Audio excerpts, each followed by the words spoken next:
I like playing Deltarune. In fact, I like playing it so much that around a couple of months ago I downloaded a mod for Deltarune called the Ch5 mod. Sorry if I got the pronunciation wrong. This mod is mainly used for speedrun practice, but it also has a few other features, like, for example, speeding up the game by what I'm pretty sure is 400%. So yeah, that's what I'm doing today.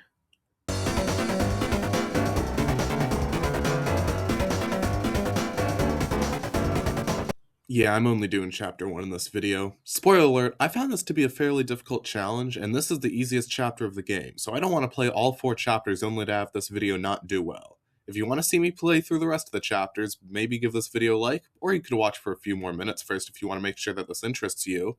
Okay, that's all the intro stuff. Time to show you what you came here for. I begin the game and get greeted by the one and only WD Faster, and based on the text speed alone, I realize how much of a sensory overload this is going to be. No, I'm not going to get deterred by this. Let's go. Bald head for aerodynamics. The arms on this torso look pretty straight. I guess that looks pretty fast, right? I don't know. The first leg option, I guess? It's the fastest to pick. Why, I think this one word describes pretty well what this challenge is likely going to turn into. B, I guess. Does science seem like a fast color to you? It does to me. Ambition. Yeah, that makes sense for this, right? I hope I'll beat this challenge. And what better name for my wonderful creation than McQueen? Wait, but it's not like we're going faster. It's just like time's sped up for the game. Doesn't matter. I was playing this alongside a friend and we both thought this name was a good idea. Huh. Something looks different about Chris's room. I might just be imagining things.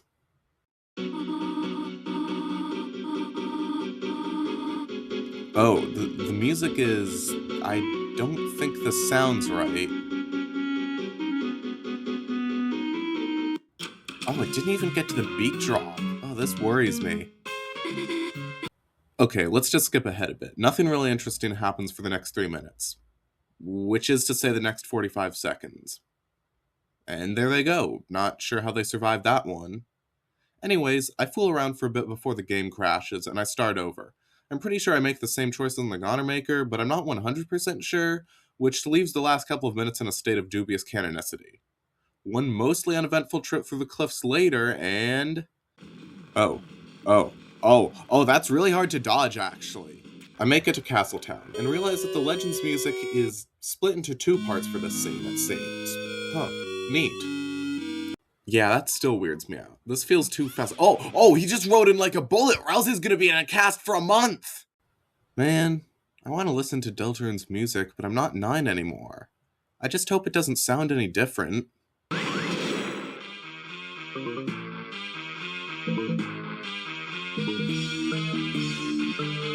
this is fire. Okay, watch this. Looked like a pretty sick dodge, right? Well, it wasn't. It was easy, and let me tell you why.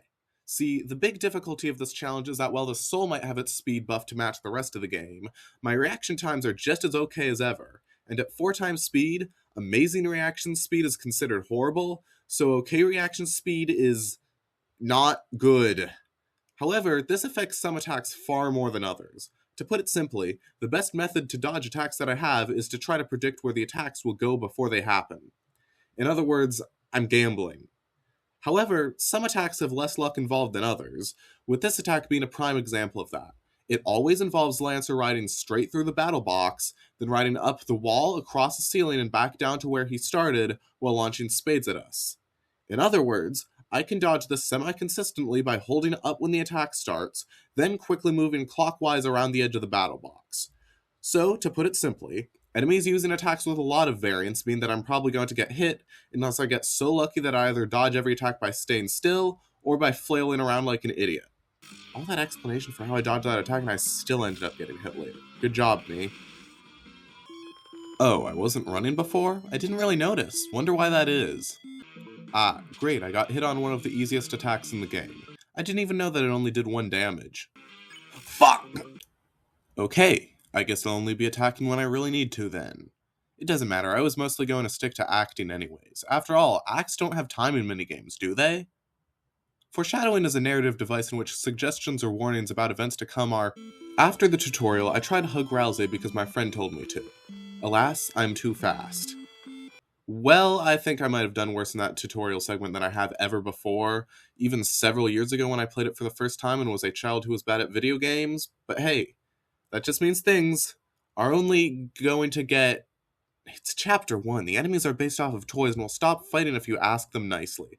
I almost fear for whatever could be waiting for me in chapter 4. You think maybe you'd be interested in subscribing to help me out? I mainly post Deltarune theory videos if that sounds interesting. Just made an hour-long one recently. Maybe you'd like it? I liked it. But of course I did. I made it. Where were we? Oh, right, the game just started for real. Ah, our first enemy. Surely this will be a challenge most great. Nope. Yeah, it turns out that it helps when you're not only good at dodging in Deltarune, but also good at the other part of combat. And in this case, good means paying attention to the dialogue that tells you how to spare enemies. I make sure to grab some dark candies since they're going to be important, and face the next encounter 2 Rudens. Another thing about this challenge is that since my reaction time is limited, dodging enemy encounters is a lot harder as well. This time they serve a bit more of a challenge, scoring 38 damage on Chris. Not terrible, but right after I encounter a Ruden and Hathy duo which deal 48 more damage to Chris, and suddenly I'm glad I picked up those dark candies. Shh, there's a save point in like the next room, no one tell them. Besides, that's not what past me should be worrying about here. They should be worrying about this easy beginner puzzle, which is time-based.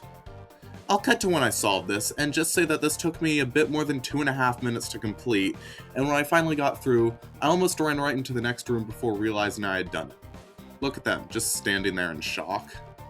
Hey, I got an armor! Let me use this as an opportunity to talk about defense. If I want to oversimplify how defense works in Deltarune down to it at its easiest to understand, just note this. Unless you have a lot of HP compared to the damage you are taking, each point of defense makes you take 3 less damage. Also, if I talk about attack in the future, just note that for the most part, each point of the enemy's attack makes it do 5 more damage. So these Rudens have 5 attack, meaning that they have 25 base damage, but since most party members have 2 defense without any armor, they would take 19 damage per hit, and with a white ribbon on, they would take 13 damage per hit, since the white ribbon gives +2 defense. Also, if you defend, you only take 2/3 damage, so if an enemy was dealing 15 damage normally, they would deal 10 damage to a defending party member. Moving on from that hopefully not too long explanation, I equip the white ribbon to Rousey to compensate for his lower HP, beat the triple Hathy fight without taking any damage, and add Susie to the party.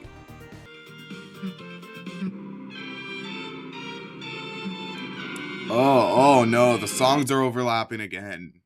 After getting Susie, I do the second clock puzzle, which is much easier than the first due to not requiring running, and head to Sham's shop, buying 2 amber cards and 2 dark candies. Each amber card only gives +1 defense, but I can get as many as I need, so they're worth buying. The amber cards immediately pay off in the next fight, since the Jigsawries, which have the same attack stat as Rudens, only deal 10 damage per hit to Rousey, almost half of the 19 that the Rudens did before. Wow, I've been playing for over an hour? That's so strange, it feels like it was closer to 15 minutes. Heh. Roaring Night. Okay, I messed up the last puzzle so badly that I got new dialogue for it, but this one isn't time-based, so I won't mess up this time, right?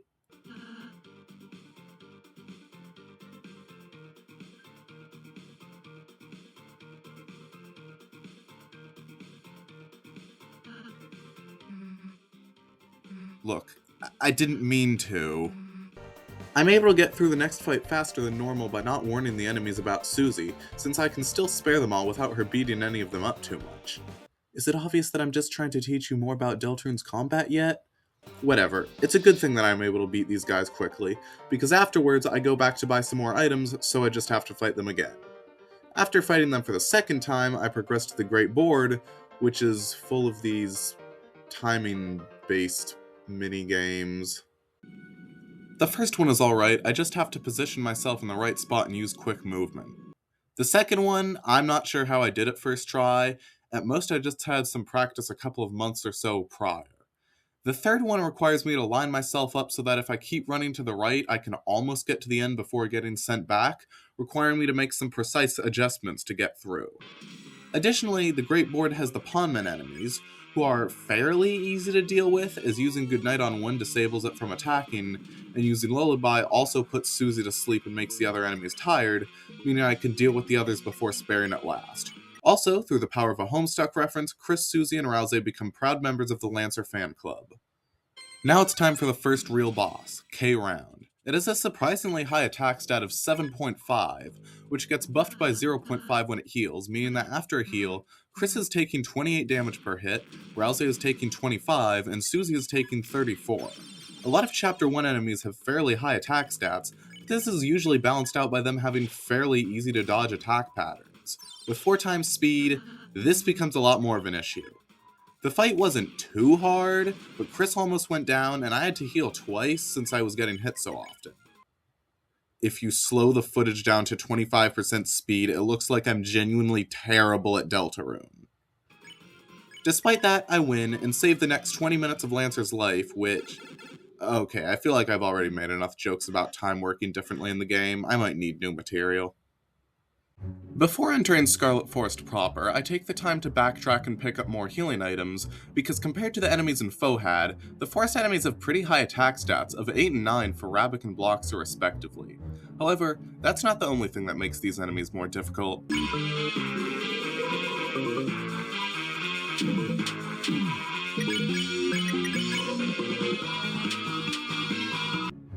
Yeah, acts have timing minigames in them now. This single Rabbik ends up taking me 3 turns to beat since I have to blow on it 3 whole times before it becomes spareable, and I almost lose to the double Rabbik encounter. Holy shit, I'm cracked. Ignore how I almost lost this while trying to get the Ragger. After beating a single Bloxer without it even getting to attack, remember these guys have a really high damage output, them attacking would be quite bad. I obtained the Dice Brace, meaning Chris and Rousey now both have 5 defense. Finally, before I can reach the bake sale, I have to fight Clover, who is not that hard. Her attack stat is only 6, and by using the manual, you can fill her mercy meter by 50%, meaning she only gets 1 attack off, which just hits Rousey once for a measly 10 damage since he was defending. I make sure to grab some goods at the bake sale, since Choco Diamonds and Hearts Donuts both heal more when used on certain party members, and then I backtrack to grab the spin cake as well. Why yes, I can understand Sham's dialogue just fine. Why do you ask? With all that out of the way, it's time to continue my trek through the forest. I've been doing pretty well for a while, so I hope I don't hit another roadblock soon. Epic rap battles of history! Lanewton versus Bloxer! Begin! My name's Lanewton, or that's what my channel's called. I'm good at Deltarune. You look fucking bald. You wanna fight me? I'll twist you into a pretzel, and I won't even use the sword-shaped pencil.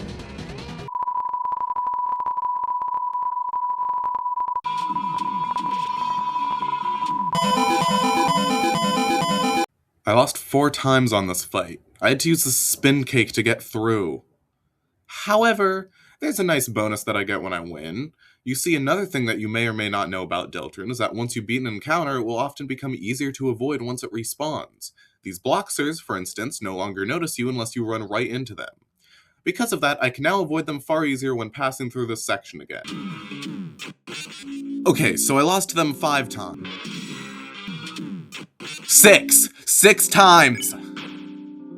I make the Thrash Machine in a way that will hopefully make some Chapter 2 fights easier, grab the egg, and oh, that drops me off the bake sale again. What tree?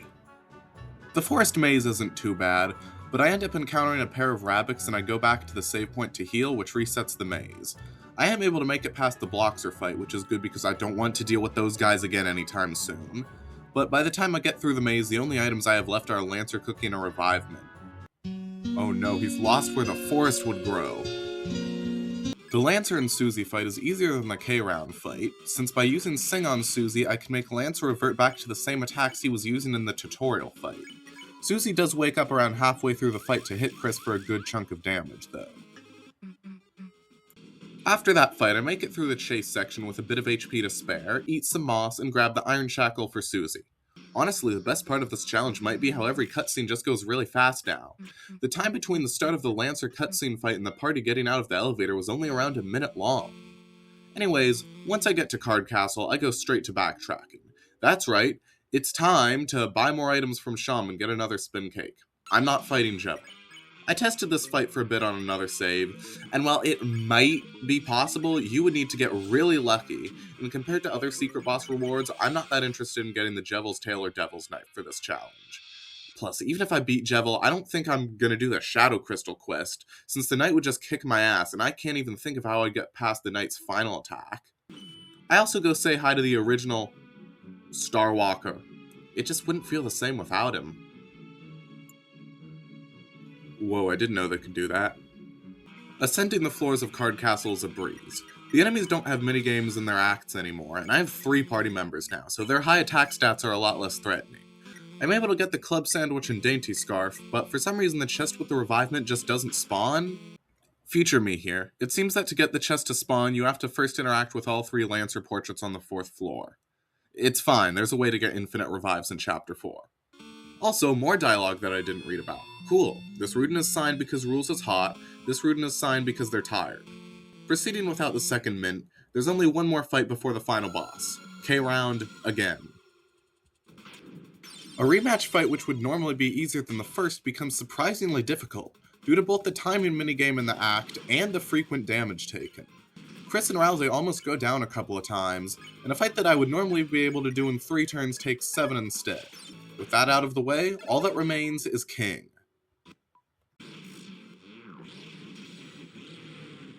King was a pretty tough fight. What's normally a pretty easy final boss turned into a fight that I think was harder than fights like Tenna, Spampton Neo, and the Titan. My party members were going down pretty frequently, and I had to heal very often and use my spin cake once again. What normally makes this fight so easy is that to win, you just have to wait until he gives up, meaning that you can play defensively, and with Courage and Dual Heal, you get all you need to play really defensively. However, with party members frequently going down, Chris didn't really have the chance to spam Courage, and Chris and Rousey both being up at the same time with 50% TP available was a rare enough occurrence that I only got to use Dual Heal once.